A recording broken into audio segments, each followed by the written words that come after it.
Dottore, come siete intervenuti?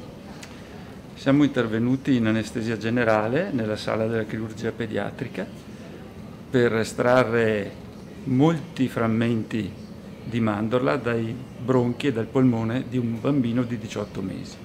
I piccoli pezzettini di mandorla, 14 frammenti in tutto, erano finiti nei polmoni del bambino. In un primo momento la situazione non sembrava grave, poi a 24 ore dall'inalazione il piccolo ha iniziato a respirare a fatica, ad ogni respiro emetteva un fischio. Una situazione che ha reso necessario il trasferimento d'urgenza del piccolo dal nosocomio di Conegliano, dove era arrivato con la mamma, al Caffoncello, per un intervento delicatissimo durato 6 ore. La dottoressa Toppan e la dottoressa Valentina Ortolani sono state fondamentali.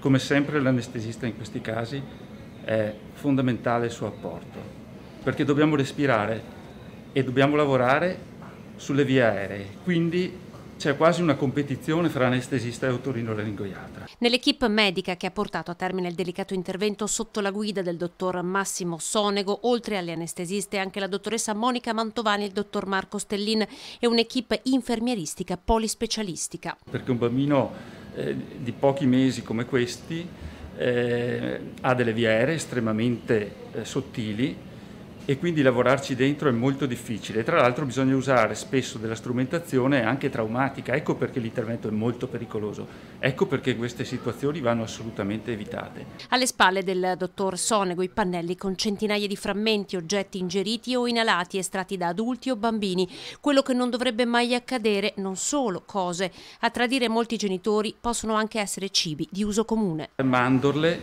arachidi, noccioline, tutte cose pericolosissime nella prima infanzia.